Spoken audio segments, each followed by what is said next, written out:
Boa tarde a Vocês- todos. Hoje iniciaremos mais uma reunião aqui no Grupo de Estudos em Fisiologia do Exercício da Unifal, com o professor Paulo Henrique Barbosa, que vai apresentar o tema para a gente, HIIT versus aeróbio contínuo. Será que o HIIT é melhor para o processo de emagrecimento?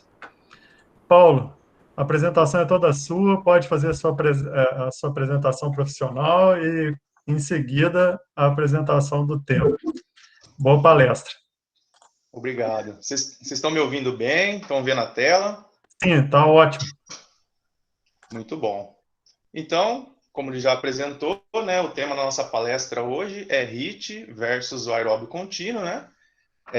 E já de antemão eu quero agradecer o convite, né, de vocês aí, do Antônio, né, de chamar para a gente fazer esse bate-papo aqui. E se precisar parar no meio do caminho, tiver dúvida, ou se quiser perguntar no final, vai anotando aí que a gente vai trocando uma ideia, tá? Muito bem. Então, eu sou o professor Paulo Henrique Barbosa. É, eu sou formado em Educação Física, bacharel em 2015. Também fiz licenciatura aqui na Unifage em 2016. Eu tenho uma especialização em Fisiologia do Exercício na Unify, de São João da Boa Vista. E, recentemente, agora, né, concluí o mestrado em Ciências do Movimento Humano na Unimep, em Piracicaba, com o orientador professor Charles Ricardo Lopes, onde nós investigamos volume de treinamento para hipertrofia e força. Então, já deixo aí também um convite, né? Quem sabe mais para frente a gente pode discutir sobre volume de treinamento. Também faço parte do grupo de pesquisa em performance humana, da Unimap, né? Que o Instagram está aqui, se vocês quiserem seguir. E meu Instagram está aqui também. Quem quiser seguir, quiser tirar print, marcar lá no Store, marcar também aqui o grupo de fisiologia, né? Vai ser bastante interessante para movimentar a página, para a gente repostar, tá bom, pessoal? Então, vamos lá. Será que o HIIT é melhor para o emagrecimento do que o aeróbio contínuo? Será? Talvez você já deve ter se perguntado isso alguma vez, né? Você como profissional, será? Então, quando a gente fala sobre evidência científica, né? Nós temos a hierarquia da evidência científica e o que não é evidência científica. Eu sei que nós temos aqui pessoas da graduação, mestres, doutores, principalmente os mestres e doutores já estão enjoados de ver isso, né? Mas o pessoalzinho que está fazendo a graduação, está chegando agora, por exemplo, às vezes fala assim, poxa, eu quero falar sobre HIIT, eu quero ver o que o pessoal está falando sobre HIIT, sobre emagrecimento, eu vou pesquisar no YouTube, no Instagram, sobre blog, opiniões. Então, aqui, pessoal, acho que não é interessante vocês buscarem esse tipo, né, de conceito. É interessante vocês buscarem aqui, né? E principalmente aqui, ó, mais fraco, mais robusto. Então, aqui o pico da pirâmide, né? Meta-análise e revisões sistemáticas. É o pico da pirâmide, né? É o mais, onde a gente tem mais robustez na evidência científica. Então, é aí que a gente vai se pautar, principalmente nas nossas explicações aqui de hoje. Certo, pessoal? Muito bem. Com certeza alguma vez na sua vida você já deve ter ouvido HIIT é salvação. Faça HIIT que você vai emagrecer, né? HIIT é salvação para tudo. Por exemplo, aquelas, agora não muito, mas antigamente tinha um pessoal que vendia, né, o protocolo Tabata. Vamos fazer um Tabata que você vai emagrecer em 24 horas, não sei o que, assim por diante. Então, esse protocolo Tabata aqui no cicloergômetro, né, de 7 a 8 sprints ou tiros de 20 segundos a 170 do VO2 máximo, intercalado por 10 segundos de descanso. E esse Tabata, né, que o pessoal fala, é o autor, né, é um treino de sprint. E o outro protocolo também, muito falado na época, né, o protocolo do Dibala, de 8 a 12 sprints, tiros, né, de 60 segundos, aproximadamente a 100% da potência de pico, intercalada por 75 segundos de recuperação. Então, faça esses protocolos que você vai conseguir emagrecer. Antigamente, um tempo atrás, era muito fácil de ouvir isso, principalmente nas redes sociais. Então, aqui nós temos a primeira revisão sistemática e meta-análise publicada na Obesity Reviews, né? Então, é a revisão sistemática e meta-análise, que ela comparou o treino intervalado de alta intensidade versus o treino contínuo de moderada intensidade, né? Principalmente aqui para a composição de adiposidade. Ele foi publicado em 2017, né? O que eles encontraram aqui, né? Aqui, quando a gente tem uma revisão sistemática e meta-análise, geralmente a gente tem um duro processo, né, de inclusão e exclusão. Então, é seguido à risca. Então, por exemplo, eles identificaram 6.074 artigos, né? E aqui, em outros locais, eles identificaram mais 4. E aí eles vão peneirando, né, fazendo uma triagem, né, removendo as duplicatas e tal, até que é incluído aqui para o estudo, para revisão sistemática, 31 estudos, e para meta-análise, 28 estudos. Então, é uma triagem bem robusta que eles fazem para incluir esses artigos, esses papers. Ah, e outra coisa que eu já falo, se alguém quiser as referências, os artigos, depois manda mensagem para mim ou para o pessoal do grupo aí que eu envio os artigos, tá bom? Então, o que eles encontraram? Para quem não sabe, né? Para quem é mestre e doutor, está cansado de ver isso aqui, mas isso aqui é um gráfico de floresta, né? Um forest plot. Aqui na esquerda aqui nós temos os autores, né? Com o resultado dos artigos. Então, cada linha aqui, cada bolinha, né? É de um trabalho diferente, né? E aqui nós temos aqui a linha zero. Essa linha zero, aí a gente tem aqui do lado esquerdo o HIIT, a favor do HIIT, e a favor do MICT. Esse MICT, que é o treino contínuo de intensidade moderada, tá? Então, é o MICT. Então, aqui, para porcentagem de gordura e para menor gasto, energia gasta por sessão, então, o que eles fazem? Nós temos aqui embaixo esse losango, né? Ou esse diamante, também podemos falar, que é a média de todas essas bolinhas aqui, que é o peso da diferença de médias aqui. Então, se esse losango ou o diamante estiver encostando a linha zero, o resultado aqui não é a favor para nenhum dos dois, é neutro, né? Então, se ele tivesse mais para a direita aqui, a gente poderia falar que era a favor do MICT. Mas, por exemplo, aqui na Paulo, mas ele está tendo uma tendência para o MICT, mas ele ainda está encostando na linha zero. Então, podemos falar que o resultado aí é neutro, né, em relação de um para o outro. Então, nós temos aqui esse losango aqui encostando na linha zero, e aqui nós temos um aqui embaixo, que é a média dos dois, né? Então, através dessa revisão sistemática, para a porcentagem de gordura aqui, deu a linha zero, então podemos falar que o resultado meio que equivalente ali for os dois. E para massa gorda em quilos, o mesmo esquema aqui da análise que eu expliquei, né? Na linha zero, né? Ó. Então, para os dois também, né? Podemos falar que encosta na linha zero, que o resultado também é o mesmo. Então, o que nós concluímos desse paper, né?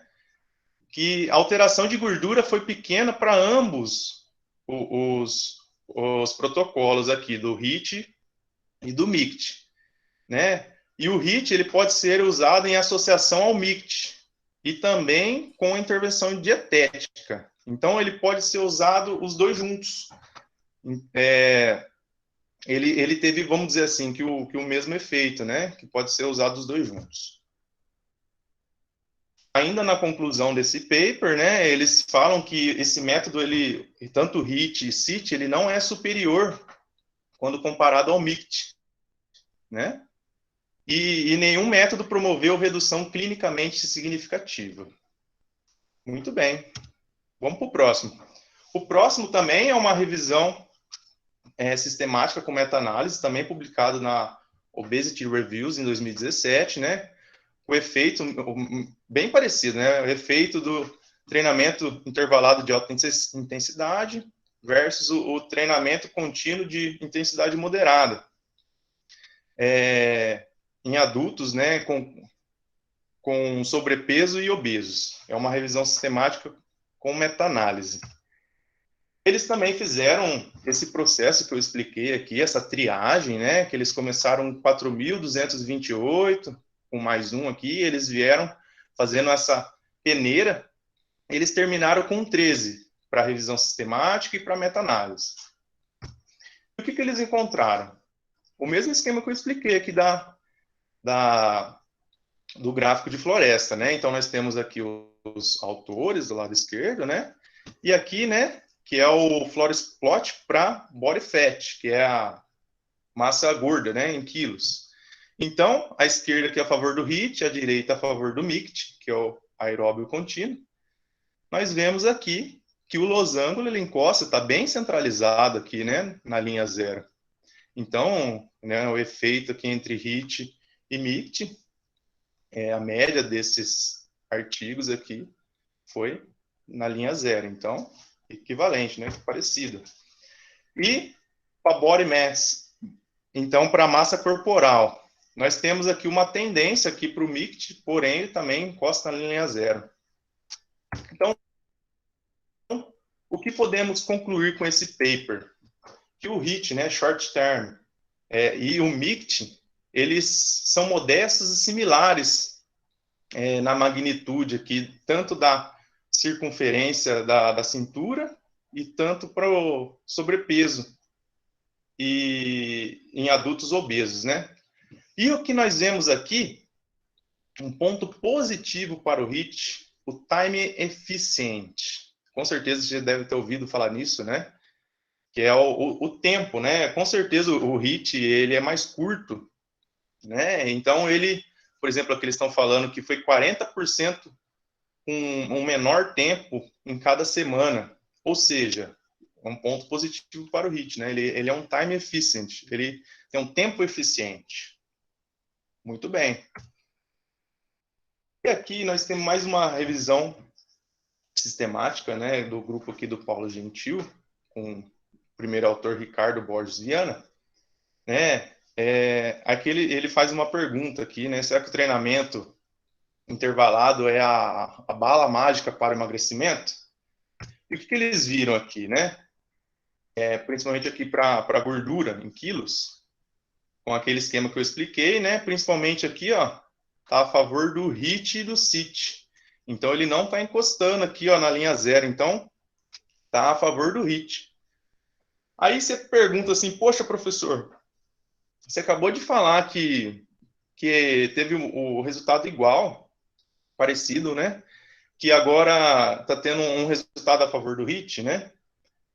Então, esse paper aí, ele recebeu uma expressão de preocupação, né? Ele recebeu uma carta e lá dizia que, né, poderia ter alguns erros de extração e análise de dados que justificam uma revisão adicional pelo editor e pelos autores, que podem impactar a original conclusão do artigo. E, infelizmente, esse paper foi retratado, né? Isso é o que qualquer autor menos quer na vida acadêmica, né? Assim, eu trouxe esse paper aqui não para denegrir ou falar mal de alguém, de algum pesquisador, grupo de pesquisadores, mas sim para mostrar o que as evidências vêm trazendo sobre o fenômeno, né, de HIIT e aeróbio contínuo, e vocês podem tirar suas conclusões aí, né? Muito bem. Então, agora nós já entramos nos papers de estudo clínico randomizado e controlado, né? Então, esse paper aqui de 2015 foi publicado na PLOS ONE, que o título aqui, né? O treinamento intervalado de alta intensidade versus o treinamento moderado. Será que eles melhoram aqui a saúde cardiometabólica em adultos com sobrepeso e obesos, né? Que é um estudo clínico randomizado. O que eles viram aqui, né? O métodos que eles utilizaram. Então, foram 28 jovens sedentários, né? Com 20 anos, mais ou menos 1,5 anos. Aí eles utilizaram o protocolo HIIT versus o protocolo MIT. Esse MIT ou MICT, eles mudam a nomenclatura, mas é o treinamento contínuo, tá, pessoal? Durante 6 semanas. Aí eles analisaram o VO2 máximo através, né, do perfil cardiometabólico DEXA. Que, né, o DEXA, para quem nunca viu. E aí o protocolo que eles utilizaram, né? Aqui, principalmente para o HIIT, eles utilizaram um protocolo de 30 segundos com 4 repetições, com 4 minutos de intervalo, né? Parado, descansando. Com a frequência semanal 3 vezes por semana. E aí, esse intervalo aqui é um intervalo que ficava 85% de pico de potência, né? É o intervalo do exercício. E o recovery, o descanso, de 15% do pico de potência. E eles também analisaram aqui, né, a frequência cardíaca e tal. E o mais importante aqui, a frequência semanal em tempos. Aqui, por exemplo, ó, o intervalo de exercício, eles faziam em 6 minutos. E o recovery, o descanso, dava 54 minutos. E o total ali na semana dava 1 hora, 60 minutos, 1 hora, né? E aqui já para o MIT, que é o contínuo, né? Eles faziam de 40 a 60 minutos, cycling, né, na bike, de 5 sessões por semana, né, de 5 dias ali, de 55 a 65% do VO2 de pico. E aí é interessante dizer aqui que eles ficavam aqui por semana de 3 a 5 horas. Então, olha a diferença aqui, né, de um protocolo para o outro. E aí, os resultados que eles viram, né? Aqui a gente tem a média de desvio padrão do MIT e do HIIT e o geral, e não encontraram diferença significativa. E aí eles concluíram que o presente estudo, né, demonstrou que o HIIT e o MIT, ambos são associados para a melhora da saúde cardiometabólica em sedentários, no sobrepeso e em jovens, né? Homens jovens. E também eles falam aqui que, principalmente que eles já vêm vendo, né, na literatura isso, eles também afirmam que o HIIT, né, é um menor tempo, como a gente viu lá, né, eles fizeram 6 minutos, deu 1 hora por semana, enquanto que o outro fazia de 3 a 5 horas por semana. Então, é meio que um padrão que a gente está vendo aqui, né, até o momento. Esse outro paper aqui também, publicado nessa Journal of Obesity, eles viram que aqui, né, o exercício contínuo, mas não o aeróbico de alta intensidade, melhora a distribuição da gordura em adultos obesos. É um estudo de 2014, tá, pessoal? E aí, o que eles fizeram, né? Aqui é o baseline aqui das características aqui do pessoal. Então, foi dividido em 3 grupos. Placebo, ou também podemos chamar de controle, o aeróbio contínuo e o HIIT. E aqui nós temos aqui a idade, o sexo. Aqui, por exemplo, aqui o sexo masculino e feminino, né? 2 homens, 10 mulheres. 2 homens, 11 mulheres. E aqui ainda tinha algumas pessoas com síndrome metabólica, né? Yes e no. Então, 2 possuíam síndrome metabólica e 12 não. É um estudo meio complexo, né? Difícil de controlar tudo isso. E misturou um pouco. Mas o que eles encontraram aqui no protocolo, né? Eles fizeram dessa maneira. Eles dividiram aqui o HIIT, né? Aí nas semanas 1, 2, 3 e 4. Eles foram aumentando a intensidade. Aqui o tempo de work e recovery.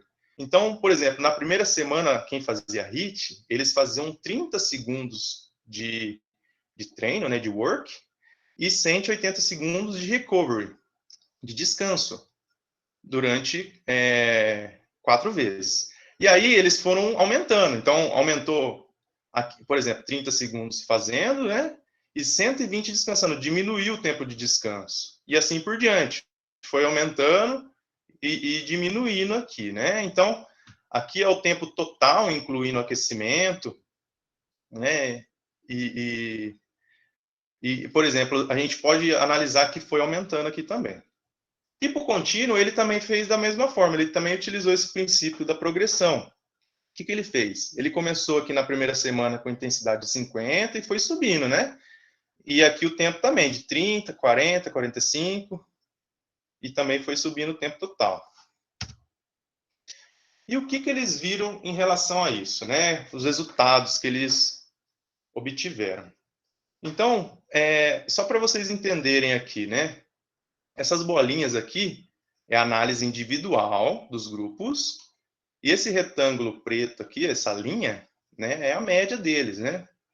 Então, nós podemos ver aqui que o grupo contínuo, para gordura total aqui, né, mudança de gordura total, ele diminuiu em relação ao HIIT.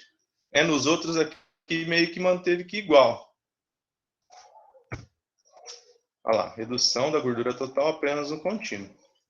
Porém, pessoal, a gente pode ver que, reparem aqui nessa bolinha azul e na bolinha vermelha. Esse sujeito aqui, ele diminuiu, né, a porcentagem aqui de gordura total no corpo. E esse aqui que fez HIIT aumentou. E contrapartida, esse aqui de cima, esse aqui, ele aumentou a gordura e esse aqui diminuiu. Ou seja, parece que nós temos responsividade, né? Tem algumas pessoas que responderam bem ao protocolo e tem pessoas que não.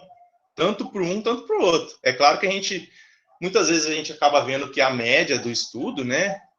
E quando a gente faz essa análise individual, a gente consegue observar essas nuances aqui, né? Então, parece que temos responsividade.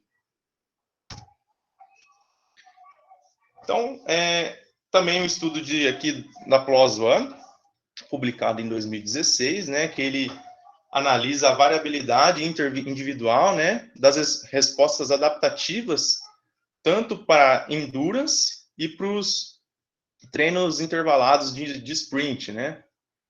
E foi um estudo controlado, randomizado crossover. O que é um estudo crossover? Eu vou mostrar para vocês aqui. Aqui o desenho experimental deles, né? Bem interessante. Então, eles utilizaram aqui a familiarização e a randomização, né? Então, aqui é o ponto zero, né? Aí a gente tem aqui os dois protocolos, o protocolo de CIT e o protocolo de Endurance, né? Então, eles foram randomizados, uma galera veio para cá, outra galera veio para cá. Eles fizeram os testes pré, fizeram os testes pós, né? E teve a intervenção aqui de 3 semanas, 4 dias por semana. E o pessoal aqui do Endurance é a mesma coisa. Esse foi o período de treino 1. Aí, depois que chegou no pós-treino aqui, que teve o teste, houve um período de detraining, ou seja, de washout, né? Eles tiveram que ficar sem treinar durante 3 meses para eliminar qualquer tipo de resíduo de treino, né? E quem fazia o CIT passou a fazer o Endurance, que é o treino contínuo, né? E quem fazia o contínuo passou a fazer os treinos de sprint. E aí, né, os métodos aqui. Então, era 21 adultos recreacionalmente ativos, 9 homens e 12 mulheres, né? E o protocolo, o Endurance era 30 minutos, aproximadamente 65% do VO2 pico, e o CIT, 8 séries de 20 segundos a 170% do VO2 pico, com 10 segundos de intervalo ativo. Isso era feito 4 vezes na semana, com duração de 3 semanas, né? Que foi um estudo randomizado cruzado, com 3 meses de washout, como eu mostrei lá. Depois eles cruzaram. E aí, E o que eles encontraram aqui, né? O padrão de resposta individual após 3 semanas de treinamento. Então, aqui a gente tem a tabela aqui do contínuo e a tabela aqui do intervalado. E aqui, ó, por exemplo, né, quem tem esse quadradinho branco aqui são as respostas positivas. E esse quadradinho cinza são os não responses, né? Ou a pessoa que não respondeu ao protocolo. É até uma tabela meio difícil de entender, ficou um pouco meio bagunçado, eu achei. Porém, mas a gente pode analisar aqui. Por exemplo, esse indivíduo 12, ele teve os quadradinhos brancos aqui, né? Então, foi as respostas positivas. E aqui, então, para o contínuo. Porém, quando a gente vai analisar esse mesmo indivíduo 12 que foi fazer o treino de intervalado, né, o treino de CIT, ele acabou que ficando quadradinho cinza. Ele foi um não respondedor. E aí aqui a gente tem as variáveis, né, o lactato, o VO2 pico, a frequência cardíaca. Ele foi considerado um não respondedor. Então, o que nós podemos tirar de conclusão disso aí, né? Que parece que todos eles mostraram resposta positiva, pelo menos em um protocolo. Independente se foi Endurance ou se foi CIT, parece que eles mostraram positivo em pelo menos um deles. Por isso, pessoal, a prescrição de treinamento ela tem que ser individualizada, né? E você, eu também me incluo nisso, né? Tem que conhecer o seu cliente. Pode ser que ele responda melhor a um protocolo, pode ser que ele responda melhor ao outro. E até eu coloquei aqui, melhor ou pior. Não existe melhor ou pior, né? Existe, às vezes, o que ele responde mais, o que ele é mais adepto. Então, às vezes ele não responde ao HIIT, porém, acaba aqui respondendo ao de endurance, né? Ao contínuo. Muito bem. Então, nós temos mais um outro paper aqui, né? Que é o treino intervalado de alta intensidade no mundo real. Então, resultados aqui de 12 meses de intervenção em adultos com sobrepeso. Aqui da Melissa Roy, né? Que também foi publicado do American College. O que eles fizeram, né? Eles analisaram aqui 250 indivíduos com sobrepeso e obesos, e aí eles poderiam escolher entre o protocolo de HIIT versus o protocolo de MIT, né? O contínuo, de 30 minutos. Eles faziam uma sessão de HIIT que era supervisionada. E aí o HIIT tinha que ser 3 vezes na semana, utilizando diversos protocolos, né? E aí de resultados, o que eles viram, né? Eles colocam aqui time point. E aí tem aqui o baseline, né? Que é o início, 3 meses, 6 meses, 9 meses, 12 meses, um ano. E aqui eles colocam algumas pessoas que não colocaram os dados do HIIT, né?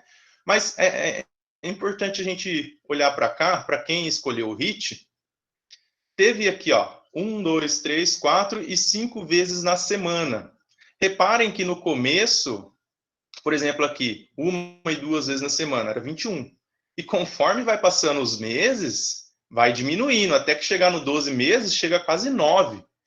Então, a gente vê que a aderência vem caindo. E aqui, para quem fazia 4 a 5 vezes na semana, já eram poucas pessoas, né? E o que eles viram em relação a isso? Né? Para quem aqui, para peso e circunferência aqui da cintura, para quem teve maior aderência, por exemplo, aqui, ó, a gente tem a aderência não, parcial e full. Full significa inteiro, que fez o protocolo inteiro. Para quem fez o protocolo inteiro, né, houve a diferença significativa aqui. Então, para quem teve mais aderência, o HIIT parece que apresentou um melhor resultado, tanto para o peso e para a circunferência aqui de cintura. Ah, legal, hein? Então, parece que a aderência é muito importante para o HIIT e para o treinamento em si, né? Então, nós temos mais um paper aqui publicado na mesma revista, né, de 2015, que eles viram aqui as respostas, né, afetiva para as sessões de treinamento de intervalado de alta intensidade. Então, o que foi os métodos aqui? 26 sujeitos sedentários, pessoal. Então, é importante a gente focar nisso, ó, sedentários.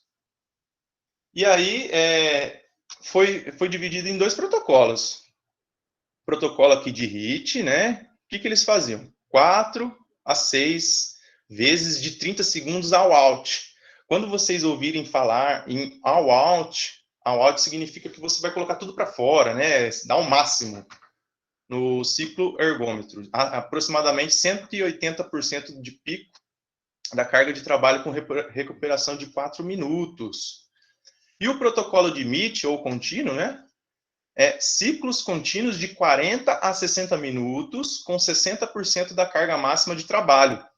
Então, eles fizeram aqui 6 sessões dentro de 2 semanas, e aí eles analisaram o esforço percebido, estresse e afetividade, pré, durante e após o treinamento. E como resultado, aqui para exaustão. Reparem que essa bolinha pretinha aqui é o treinamento de HIIT, né? E para esse quadradinho é o MIT, que é o moderado.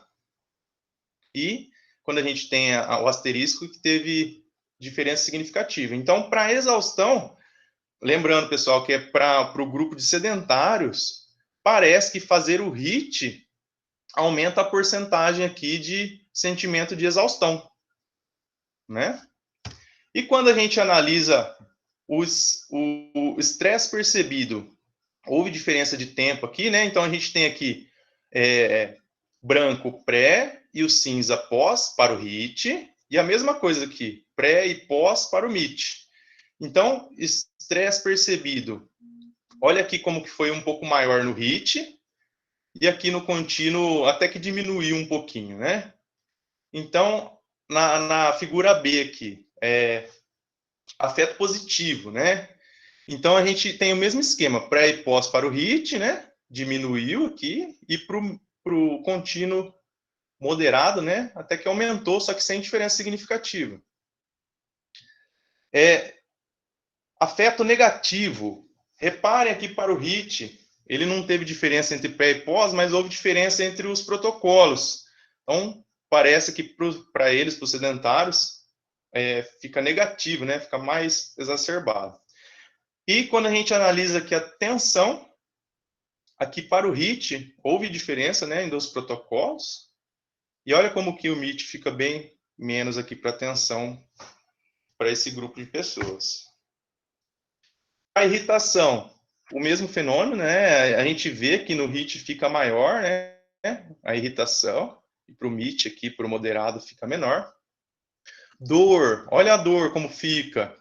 HIIT vai lá em cima, ó, e o MIT aumenta um pouquinho.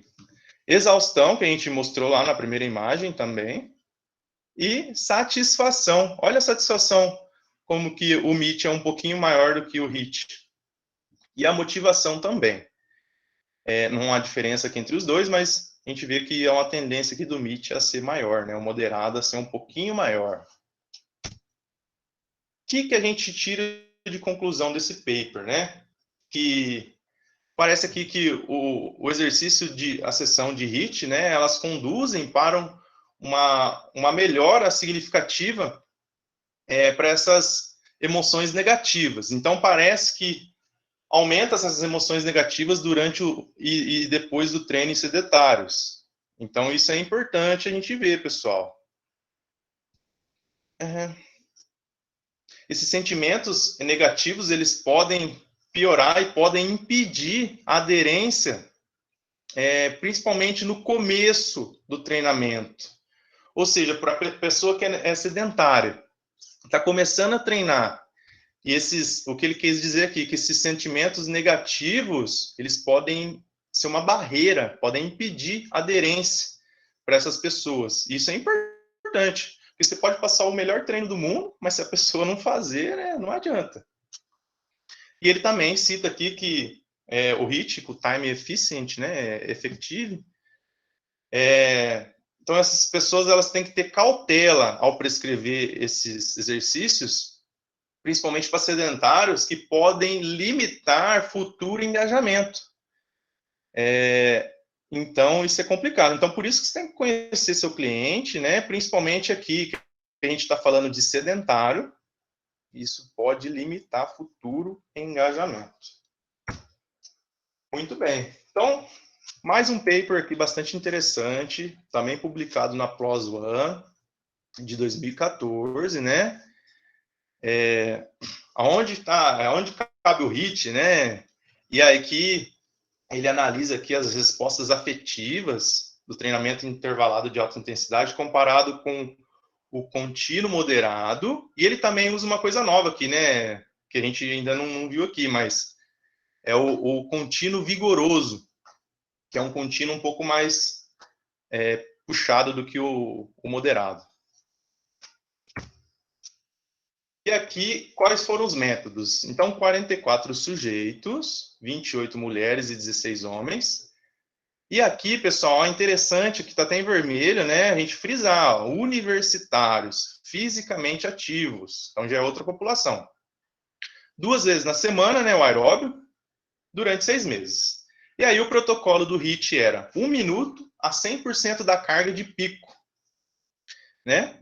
E 1 minuto a 20% da carga de pico, durante 20 minutos. Então, era um treino aqui que ele fazia 1 minuto ativo e 1 minuto de descanso, que ele fazia um menor, né? Um intervalo menor. Então, ele fazia um protocolo mais forte e um menor de 20%, até total de 20 minutos. E aqui no contínuo de intensidade moderada, ele fazia 40% da carga de pico durante 40 minutos. E o protocolo vigoroso, de intensidade vigorosa, 80% da carga de pico durante 20 minutos. E o que a gente encontrou de resultado aqui? Olha lá, Physical Activity Enjoyment. Esse enjoyment, né, é o prazer ali de fazer atividade física. Não houve diferença significativa entre aqui os resultados, porém a gente tem uma tendência ao HIIT aqui, esse enjoyment, né, esse prazer ser maior para o HIIT. Opa, o que a gente vê aqui? Parece que quando a gente fala de fisicamente ativo, né, jovens, parece que eles ficam mais empolgados, ficam mais, vamos dizer assim, engajados ali com o HIIT, em relação ali quando a gente fala dos sedentários que a gente viu no paper anterior, né? Isso é uma informação bastante importante. Então, a gente tem aqui a teoria do desprazer, né? Dual Mode Theory. O que a gente vê aqui? A alta intensidade, principalmente acima do limiar 2, afeta áreas da afetividade, que atinge algumas regiões, uma região pré-frontal do córtex e áreas subcorticais do cérebro. E o que acontece? Diminui o prazer em realizar o exercício e, consequentemente, menor taxa de aderência. É uma cascata aqui, né? Finalizando já, pessoal. Deixa eu ver. Ó. Tá. A gente tem mais um paper aqui do grupo aqui do Gibala, né? Que o treinamento intervalado de alta intensidade, e aqui ele fala aqui, né, o time efficient, estratégia para o exercício de time efficient, de exercício de tempo eficiente para melhorar a saúde e o fitness, uma pergunta. E aqui, né, eu trouxe só esse pedacinho aqui desse paper, que é prudente incluir na fase de pré-condition, né, de pré-treino ali, principalmente exercícios mais tradicionais, com intensidade moderada, de aeróbio, para iniciar o HIIT. Por exemplo, aqui de 20 a 30 minutos por sessão, algumas vezes por semana, por algumas semanas. O que ele quer dizer com isso aqui? Que seria interessante você preparar a pessoa para fazer o HIIT. Não chegar chegar e já colocar um protocolo de uma vez, né? Porque a gente viu aquele paper lá dos sedentários. que vai trazer várias emoções negativas para eles, né? Então, seria interessante você vir progredindo. É claro que você conhece muito bem o seu cliente, o seu aluno, né? Se é uma pessoa que está parada, se é uma pessoa que é iniciante, você tem que ver tudo isso, né? O histórico de treino dessa pessoa. Mas para uma pessoa iniciante que nunca fez exercício, é interessante você preparar ela para fazer o HIIT. E essa é uma figura aqui do Lawson 2010, né? Parece que aqui o treinamento de alta intensidade, né? Tanto o treinamento de alto volume, parece que eles vão para a mesma via, né? Por exemplo, esse de alta intensidade, com alta contrações de energia aqui, principalmente aqui de ATP a MP, que ativa a via do MPK. Ele também ativa a via do PGC1-alfa. E para o alto volume de treinamento, né, o moderado, contínuo, com contrações repetidas, né, que ativa a via aqui do cálcio, né, aumenta a calmodulina, e também ativa o PGC1-alfa. E, consequentemente, independente das vias aqui, ele aumenta as fibras do tipo 1, aumenta também a biogênese mitocondrial, aumenta a capacidade de queimar de gordura, né, oxidar gordura, aumenta o GLUT4 e aumenta o glicogênio. Olha que legal essa informação.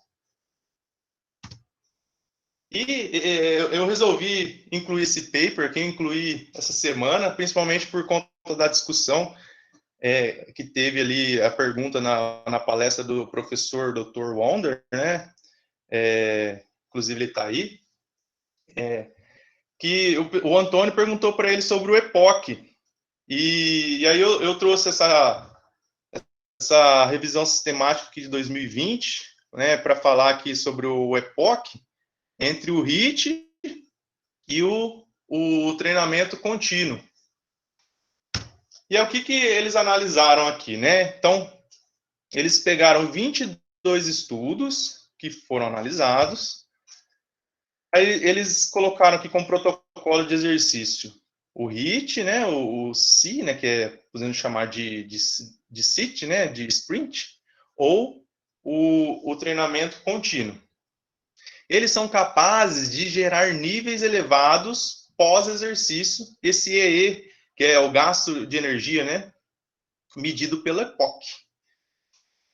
E também, né, no entanto, independente dos protocolos, aqui o RI e o CI parecem ser superiores ao protocolo do contínuo durante os períodos de avaliação do EPOC de curta e longa duração.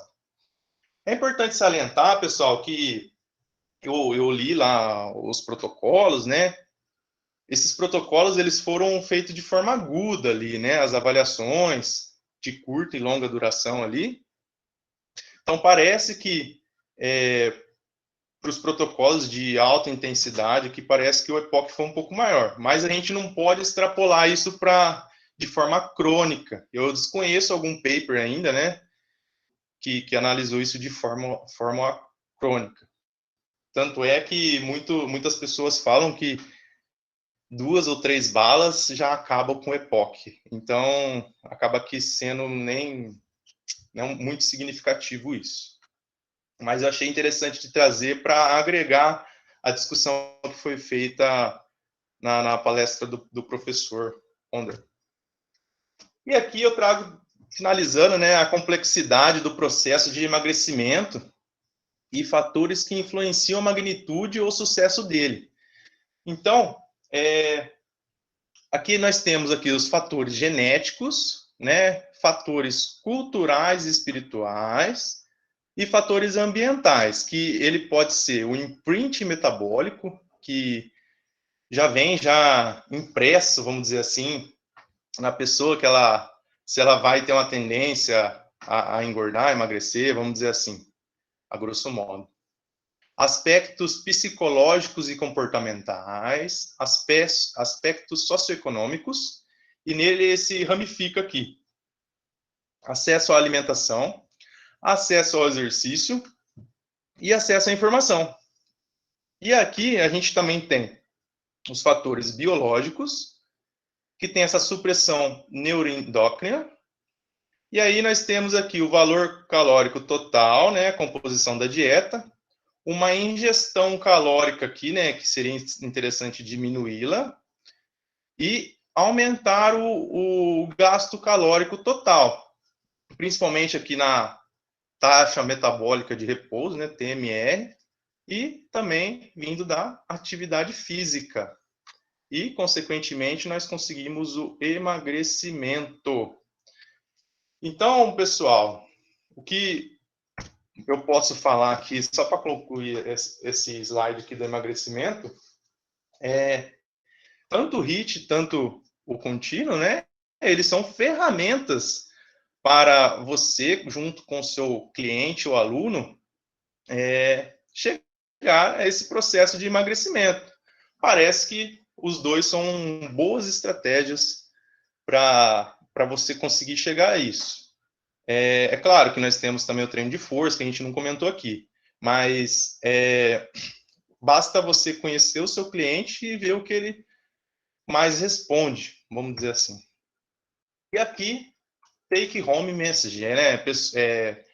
O que você vai levar para casa hoje dessa palestra, que você chegar na sua casa, você lembrar do que foi dito, um resumo.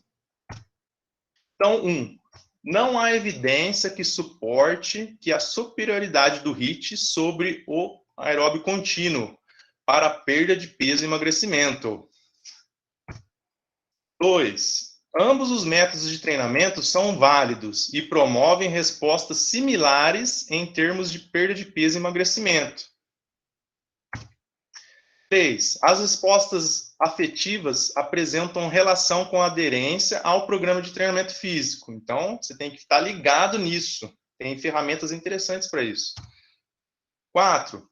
Fique atento às preferências do cliente. Individualidade é necessária em qualquer intervenção que busque promover emagrecimento. E 5. O EPOC pode auxiliar no processo de emagrecimento. No entanto, sua magnitude é pequena e o seu possível efeito será observado cronicamente. Então, para finalizar com essa frase aqui, algumas pessoas sonham com sucesso, enquanto outras pessoas levantam e trabalham duro para isso. Então, pode-se considerar que você é um vencedor de estar aqui assistindo essa palestra. Obrigado pela atenção, pessoal. Estou disponível aí para dúvidas. Professor Paulo, que prazer tê-lo aqui conosco hoje, falando de um tema tão relevante e atual, né? Espero que todos tenham gostado, assim como eu. Acredito que sim. A expectativa está sendo sempre muito favorável aqui no grupo de estudos. E estamos abertos a perguntas aí, pessoal.